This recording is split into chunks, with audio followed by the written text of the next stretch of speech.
guys, welcome back. Today I'm down in Exeter for the SWXC round 1.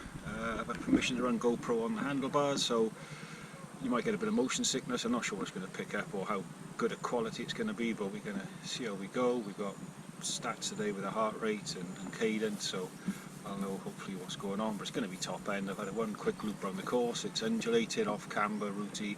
It's fairly dry. There's one long draggy climb at the back end of the course, which also happens to be the start, but it's a good one. Not sure how many laps yet, but it should be like an hour and a quarter. There's 20 something in my class. I'm in Grand Vets this year and it seems busy, so sun's out, we'll get the shades on and I hope you enjoy it. We'll try and if there's probably too much bumping and sound, so we'll probably just cut the audio and do a bit of a voiceover. So if that's the case, let's cut to the start. Big thumbs up, like you see, also if we share and subscribe. Cheers guys. And here we are right at the start. This is the Vet 50 and behind us is the Grand Vet, and behind us then is the Super Vet. So we're just up this start finish, the start straight. We're working our way round to the start finish area, so we've got about a third of a lap before we get into what will be the 5 full laps. And 98 minutes of 165 average heart rate, 178 max heart rate. It was it was up there. The guy in front with the red top, that's Richie. He's Abergavenny Cycling. I know him because last year when I was racing in the Vets, Richie was in the Grand Vets, and they would always start about a minute behind us. And before it even got round the first lap, he was already coming past. He's basically finishing top 3 all year, so I know he's got a good set of legs in him. And my way of thinking is, where he goes I go for as long as I can. He clearly knows what he's doing, so let's try and stick on his wheel and see how we get on. Now this race, or the day, I think there's about 180 applicants or entrants across the whole day, and on this particular start there was 3 waves, all the elite men, women, all the vet categories, men and women. So we were in the 3rd wave, so there's about, I don't know, 60-ish on the course up above us. They started a couple of minutes before us, and then there's the Super Vets, 20 of them, plus about 10 Grand Vets behind me, and there's the Vets up ahead as well. So, you know, once the race gets going, I haven't got a clue where you're racing. You're basically racing the person in front. You just keep moving ahead, and that's all you got to keep worrying about. But up that start straight, as I say, I follow Richie, and I knew we were coming into this single track where it gets a little congested, and straight away you can see there's a line forming in front of us, and I'm just mindful now that we've got to try and keep moving up. We've got to try and get past. This is where handling skills comes into it. He didn't clip out, he stayed balanced. I've clipped out on the one side, and just trying to be polite and let it open up, and all of a sudden he's gone, he's clipped in. I'm still messing about trying to clip in. One bend later he's past those 2 people and I'm stuck behind him, and that's, I'm like, right, I gotta follow him. Let's keep going. As we come down here, I know there's an A line and a B line. I'm hoping these 2 are going to go B line and I can get over the A line, which is a ramp jump to a bit of a transition, but there's no gap. But no, this one goes down the A line as well, so I follow him down. We do pass the one straight at this berm, nice and tight. That was a bit of fun, bit of airtime, and some nice photos off there. But I'm thinking, right, there's a gap in front of him. We need to bridge over, get onto those wheels, and start picking our way through as well, because there will be some slower riders ahead of us. Equally, there'll be the fast ones already pulling away. So you've always got in the back of your mind, there's people behind that want to come past you. There's the elites are on course. They're going to come flying past you at some point, which I think for me happened on lap 4, I'm going to say. So this is now, we're hitting the traffic, and you know, we're racing, but they're also racing, you know, the different categories. So you've got to keep it clean, try and be respectful. Everybody's on the course together and trying to race each other. Nobody wants to get, you know, pushed or nudged out the way. So you've got to try and keep your head and just work through. And it's a case of, you know, you got to have a bit of good luck, bad luck, and obviously bike handling skills, timing, and looking ahead all helps when you're trying to pass these riders, but equally depends when you meet them and what's happening on the course. I'm just mindful, looking at that red jersey ahead, that's where I want to be. I want to be following him through all this traffic. and I know I've got no way of staying with him, but I'm just thinking, you know, how long can we keep this going? This is a fairly flat part of the course. We're still waiting to come up to the, you know, the official start of the lap, the finish line. But this is quite a rooty, undulating course, this part anyway, and certainly on the hardtail, you know, I felt the back wheel bouncing around a lot, but it was good with the clipped in just to keep it going. I was trying to get past you, and again, you know, nobody's got mirrors on. They got their own agenda. He took my space, and then coming around this corner, I thought, right, keep it tight, let's just get through, power on, let's keep it clean. Again, let's get back onto that wheel. So you're burning matches, just trying to get back on the power. And what we're going to do is let this run for the whole of this one lap, so you can kind of see what the whole course is like. As I said before, the camera's on the handlebars, so apologies for the bouncing and the, you know, it's not usual GoPro smooth. Again, I was just mindful I need to get past here. It kept shutting down, and I thought, I'll try and sneak past on the right now. And then we did actually touch handlebars, so I did apologise, but we're both good. The trail came back together, but you know, it's as we say, it's racing, it's clean racing. We've got to try and get through. This was a bit of fun on laps 2, 3 and 4 because it was a bit clearer, less traffic in front of you, and you get a bit more of a flow. But GoPro died on about halfway around the second lap. The battery gave up, so I was going to do, you know, highlights of the full 5.5 laps, but not able to do that. And you know, I'm not going to pretend I was at the front rubbing tyres with the leaders. You know, I spoiler alert, I finished 12th within my category, 12th out of 24. It was a great race. I averaged 17.45 minute laps for all 5, so I died off a bit towards the end, but not too much. And it was a lot of stop-start, you know, into the bends, powering out. And again, it's just about when you catch people, they're on a different race strategy, fitness level, etc. So this was good fun. You know, this is the first race out of the winter training. This is the South Wales XC series down near Exeter.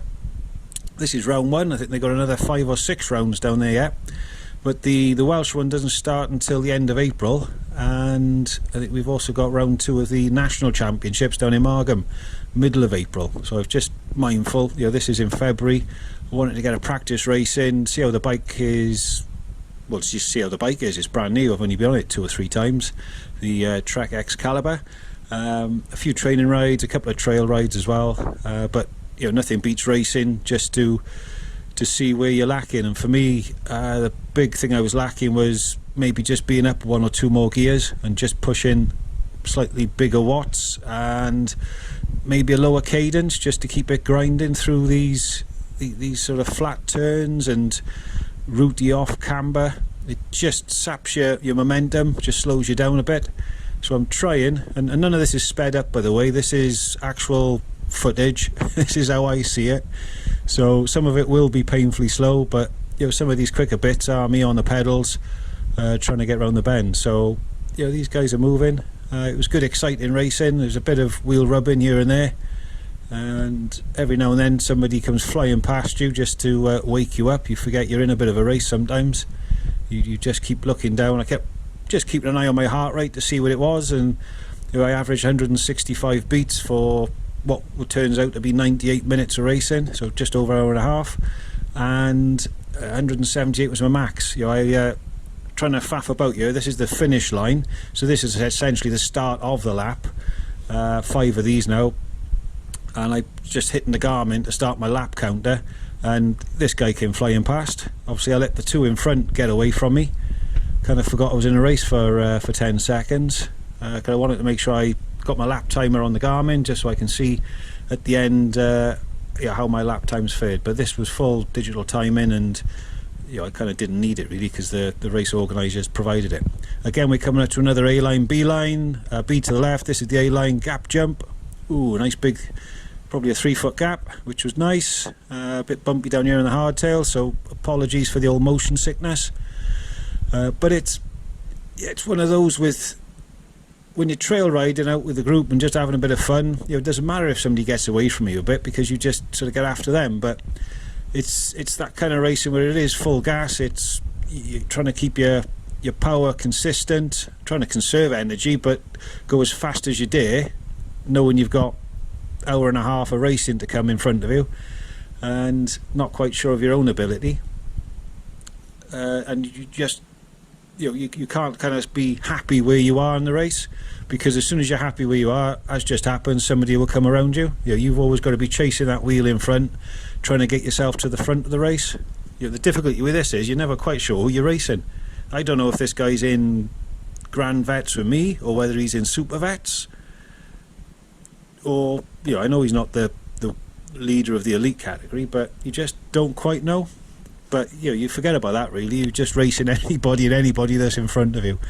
So again, I kind of in the mindset after I went over that finish line and over that jump, that this is all single track now down to the bottom where the climb starts. So stupidly on this lap, I kind of settled into a bit of a rhythm of, okay, we'll just sit here tight and we'll be down the bottom, and I can hit the gas and get up the hill.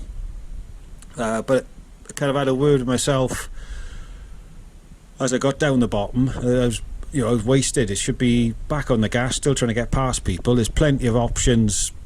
It's a bit tight in places, but you can still nudge past people. Clearly everybody's having a bit of a breather. They're just sort of gathering themselves. We're coming into a slow off camber section here, because it's quite a techy little ledge step off camber routes, stepping up over that log, and it's a good 12-16 inches. You've got to get your front wheel over it, just hop your back wheel up. You're clipped in, a nice tight kicker then. So there's a couple of them little sort of techie testers, if you like. And again in the group, he snuck past this guy. I didn't manage it. Again, timing, I should have been on the power. I'm being pretty critical of my performance, and it's always easier when you're sat here at the comfort of your chair looking back on it at the time, and you're gasping, your heart's pounding, you think you're about to die, and you think you've probably only got another 5 minutes left in your legs, and you're now sat in the house going, come on, get up the gears, get on the pedals.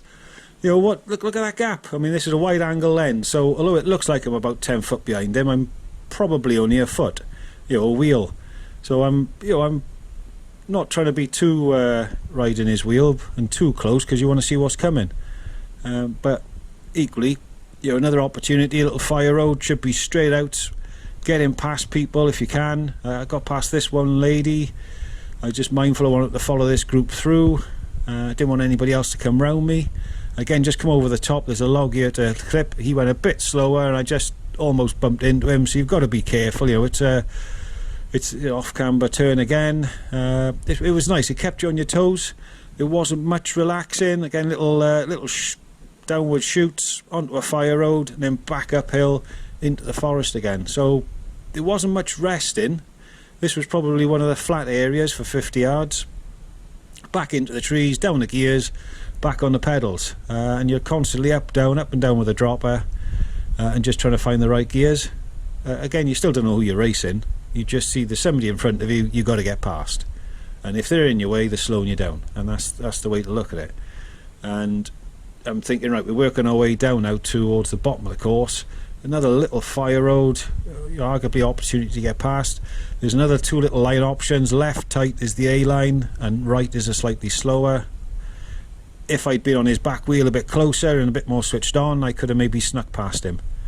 But I noticed a few of the boys on full sus bikes were slightly quicker down this area as well. It was a bit rough on the old hardtail. Again, this is a bit of a downhill fire road, and it should be bang down the gears, let's start pushing the pedals. But if I'm honest, it was a bit of a coaster. Get your breath back, have a bit of a rest before you back uphill. And on this lap, the other laps I got this sorted. This lap I was in the wrong gear coming up here, and I just bogged down a bit, and I should have been a few gears lower just to quickly get on the gear and get up, and it cost me just here. There he goes, straight round. And again, that was a bit of a wake up. It's like, it's not just me in the race, there's other people behind that want to get past me, so if I don't pass, I'm going to get past. So it was like, okay, quick little fire road down the bottom, and sort of gather myself and just switch on. It is a race, everybody else is in a race. It's not a given that you're going to stay where you are. I was just a bit like, wow, come on, let's get on with it. So again, all off camber, all rooty, your back end's jumping about, you're trying to get the right cadence, get your heart rate down, because you know this is pretty much the bottom of the course, and then it's, you know, quite a few climbs from here on in, so you know your heart rate's going to start picking back up. And I was like, right, I've got to get past these guys. Let's get back into. And I'm looking, I can't see Richie's red top anywhere. He's gone. You know, he was consistently a minute and a half, 2 minutes a lap faster than me. But you can see as you look up, there's a lot of bikes in front, and in about 100 yards, there's a tight right and a sharp kicker. And I know that's going to be a bit of a log jam, bit of a bottleneck. So I'm like, right, let's get past who I can get past. We got past that one, you know, maybe two I should have kicked on through there. And I know on this little tight one, the middle is a bit easier to ride, and then there's a rut on the left and the right. But I'm just thinking, here we go, it's going to be carnage. I should have gone up the left hand side because it was clear, and I should have just powered up the left instead of trying to follow up the middle, because inevitably, bang, handlebars touch, everybody stops, and as you can see, they carry on up the left, no problem. That's where I should have been. So the next laps, I made sure I wasn't behind anybody there, and I got through and could sort of set my own pace. So that's it, everybody's off the bike and we're pushing. We've got to get back on. Again, it's like, come on, this is a race, let's start running. But you know, I wasn't shouting. It was like, okay, just give people a chance. This is still first lap, we've got 5 to go, or 4 more on top of this. Right, get my pedals back in. I haven't clipped in yet. Now I've clipped in. Right, let's get going. So again, it's back across, and it's a little bit of wetness, but as you can see, pretty much this trail is dry. I mean, this is going to be a completely different course in the wet. A little wipe the camera, but didn't really need to touch that all day, at least for the lap and a half that I did manage to film. But we're back uphill. There's a little bit of a rocky kick here and a tight right. And finally I'm switched on. He's parked in the wrong spot there, right on the apex of the bend, or on the exit. But here this was quite mushy, but it was a case of, right, let's find a cadence, let's make sure the heart rate doesn't get up above the mid 170s, and let's see if we can pick a few people off. But this is coming up now. We're probably a couple of hundred yards from where we initially started, so this is the back end of the course, and that was going to be one full lap. I managed to switch on and get round these couple, but in theory I shouldn't have to be passing them. You know, I should have got past them earlier on the tight there, on the lower hills. And again, I'm looking up thinking, right, there's another half a dozen in front of me. We're going to turn left here, and you know, it's going to sort of pan out a bit. There's going to be a bit more space to get through people. So every lap I kind of had a drink at this section, because you're going a bit slower. You get your hand off the handlebar, get your drink in, and then get up the hill. So it kind of goes up, then it levels off. You can get your speed up a bit more, and it goes up again. For whatever reason, I never locked out. I should have locked my front out. It would have given me far more power coming up this hill, and it was a good couple of minutes climb. And that is it, boys. Thanks very much for joining me today. Hope you enjoyed that footage. Hopefully we'll get a full one of the next race.